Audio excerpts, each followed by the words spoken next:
आज हम लोग pair of linear equation in two variable पढ़ेंगे चैप्टर। इसका इंट्रोडक्शन इसमें इस वीडियो में कवर करेंगे। पहले हम लोग ये जान लेते हैं कांस्टेंट क्या होता है। कांस्टेंट ये होता है कांस्टेंट होता है जिसका वैल्यू फिक्स हो। जैसे कोई नंबर है 2, 3, 4, 5 फिर -3, -7 कोई भी नंबर है तो इसका वैल्यू फिक्स रहता है, तो ये कांस्टेंट होता है। और एक होता है वेरिएबल में कोई x होता है, कोई y होता है, कोई a होता है, कोई b होता है। ये सब वेरिएबल है, इसका वैल्यू एग्जैक्ट हम लोग को पता नहीं है।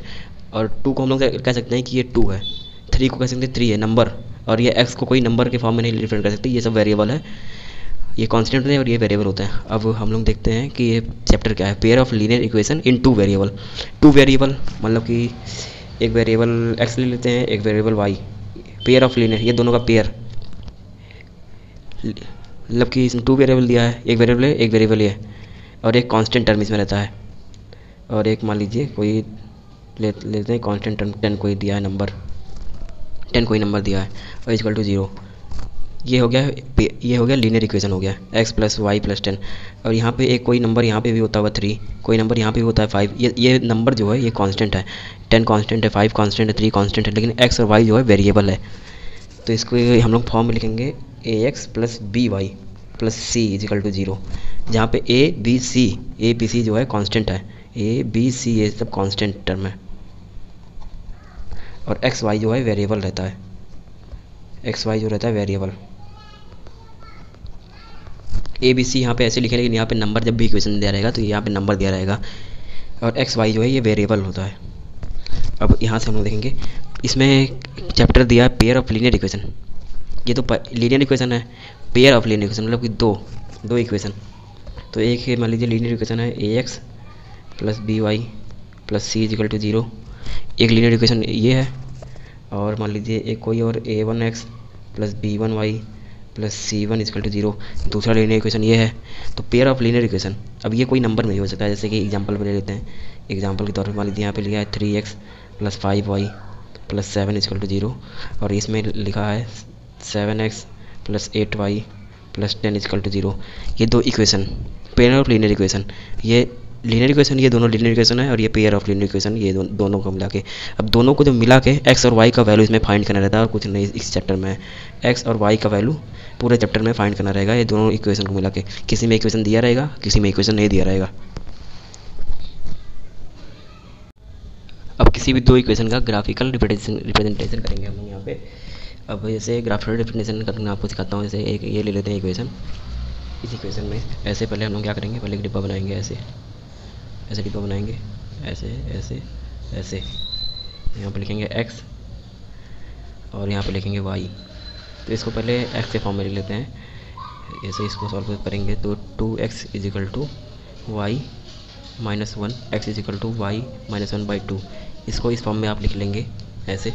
उसके बाद में अगर हम लोग y का वैल्यू 1 रखेंगे, y का वैल्यू अगर हम यहाँ 1 रख देते हैं तो 1 - 1/2 = 0, x का वैल्यू 0 आ जाएगा। अगर हम लोग y का वैल्यू यहाँ पे 3 रख देते हैं, 3 - 1/2, तो x का वैल्यू यहाँ पे 2 आ जाएगा। एक ये बन गया, मतलब कि ये बना है, 2 पॉइंट आया है, 0 1 और 2 3। उसके बाद में इसका लेते हैं, इसका भी एक डिब्बा बनाएंगे, ऐसे एक डिब्बा यहाँ बनाएंगे, ऐसे यहाँ पे x लिखेंगे, यहाँ y लिखेंगे, और इसको भी सिंपल फॉर्म में कर देते हैं। x = 2y + 8 +8 नहीं -8, इसको सिंपल फॉर्म में कर दिए। अब यहाँ पे अगर y के जगह हम लोग 4 लगते हैं, 4, तो 4 × 2 = 8 - 8 = 0, x का वैल्यू 0 आ जाएगा। अब y के जगह अगर हम लोग 3 रख दें, 3 × 2 = 6 - 8, तो यहाँ इसका वैल्यू आ जाएगा -2। अब ये दोनों आ गया, यहाँ पे भी लिखते हैं 0 4, और ये आ गया -2 3। अब इसको हम लोग ग्राफ में रखेंगे तो 2 लाइन बनेगा, एक लाइन इससे बनेगा, एक लाइन इससे बनेगा। मान लीजिए ग्राफ ये है, ग्राफ आप लोग देखेंगे, रफली हम बता रहे हैं अभी इंट्रोडक्शन में। तो ये मान लीजिए 0 1 यहाँ पर दिया है कि ऐसे है।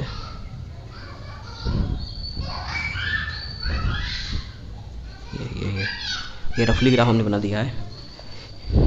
ये y x रफली ग्राफ बन गया। 0 1 को हम लोग यहाँ पे पॉइंट करेंगे, 0 यहाँ पे है और 1 एक पॉइंट ऊपर चलेंगे, 1 यहाँ, तो 0 1 का पॉइंट यहाँ आ गया।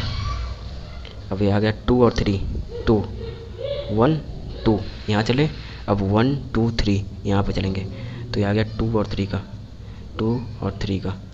अब इन दोनों को जो मिला देंगे हम लोग, इन दोनों पॉइंट को मिलाएंगे तो एक लाइन बनेगा।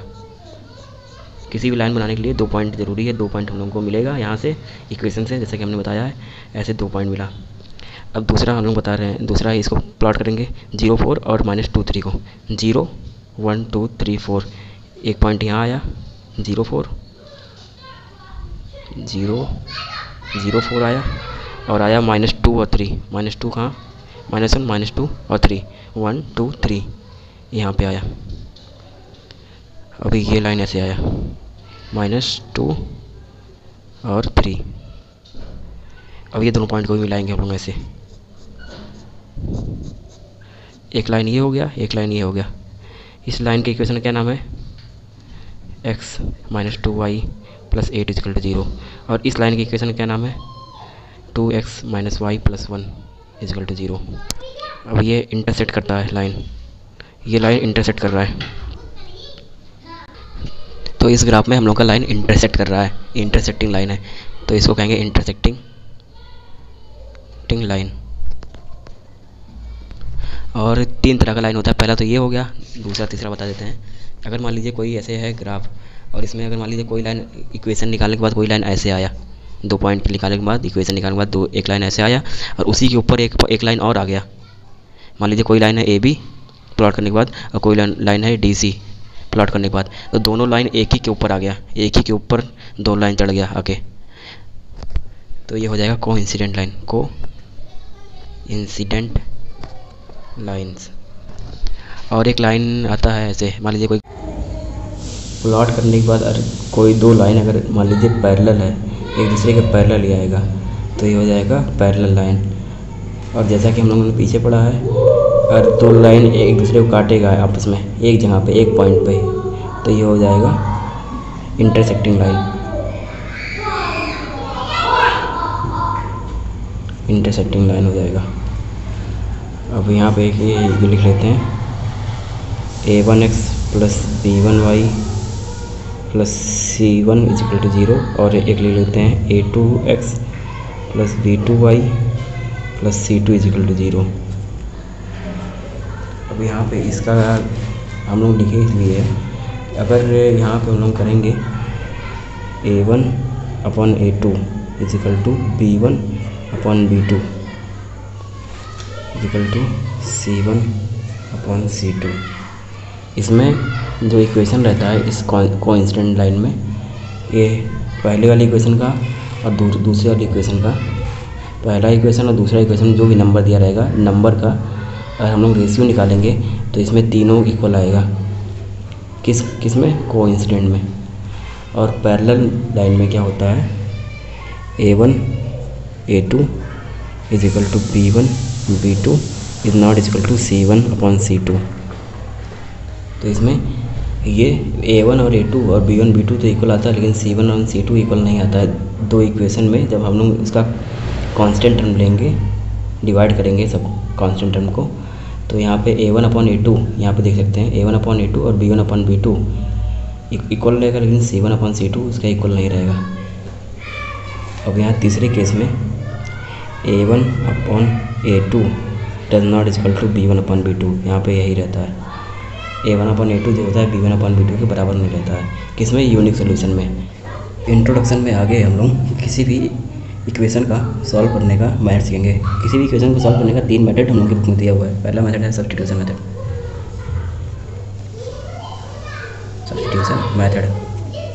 दूसरा मेथड है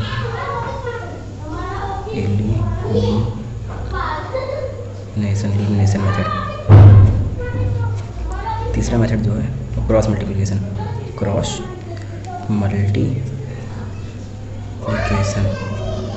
तीन तरह के मेथड हम लोग बुक में दिया हुआ है किसी भी इक्वेशन को सॉल्व करने के लिए। पहले हम लोग सब्स्टिट्यूशन मेथड से देखते हैं। मान लीजिए इक्वेशन है, तो इसमें 2x - y + 1 = 0 दिया है, x - 2y + 8 = 0 दिया है। तो यहाँ पे पहले हम लोग x निकाल लेंगे या फिर y निकाल लेंगे एक इक्वेशन से, और उसके बाद में जो निकलेगा उसको दूसरे इक्वेशन में धर देंगे। जैसे यहाँ से हम x निकाल लेते हैं, x - 2y दिया, तो यहाँ पे x इक्वल टू यहाँ -2y इधर जाएगा तो +2y हो जाएगा, -8 इक्वल के इधर जाएगा तो +8 माइनस इधर जाएगा तो -8 हो जाएगा, तो x इक्वल टू 2y -8 ये हो गया। अब इसको हम लोग इक्वेशन 1 में जाते हैं। इक्वेशन 1 ये है, इक्वेशन 2 ये है। हम लोगों ने इक्वेशन 2 को एक्सपेंड किया है, जहाँ से x का वैल्यू आया है, इसको हम लोग रखेंगे इक्वेशन 1 में। तो इक्वेशन 1 ये है 2x - y + 1 = 0। तो यहाँ पर हम लोग करेंगे क्या, 2x को यहाँ पर रखेंगे 2y - 8 - y + 1 = 0। यहाँ पे 2 × 2 = 4y -8 × 2 = 16 -y + 1 = 0। और यहाँ पे हो जाएगा 4y - y हो जाएगा 3y, और -16 + 1 हो जाएगा -15 = 0। और यहाँ पे हो जाएगा y = 3y = -15 हो जाएगा +15 हो जाएगा, और यहाँ से हो जाएगा y = 15/3, ये 3 नीचे चला जाएगा, यहाँ आ जाएगा 5।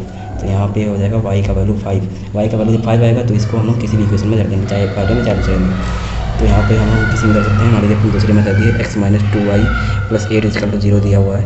अब x - 2y का वैल्यू हम लोग को पता चल गया 5 है, 5 + 8 = 0, x - 10 + 8 = 0, x - 2 = 0, x = 2। यहाँ पे x का वैल्यू 2 है, y का वैल्यू हम लोग का पर निकला है 5। ये हम लोग ने सॉल्व किया है सब्स्टिट्यूशन मेथड से। अब हम लोग दूसरे मेथड यहाँ पर यूज़ करते हैं, जो कि एलिमिनेशन मेथड।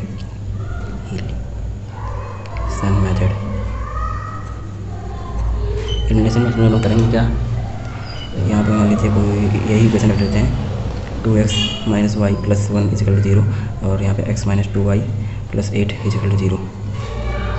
तो यहाँ पे करेंगे क्या, इसको 2 से जो है इसको मल्टीप्लाई करेंगे, इस इक्वेशन को मल्टीप्लाई बाई 2।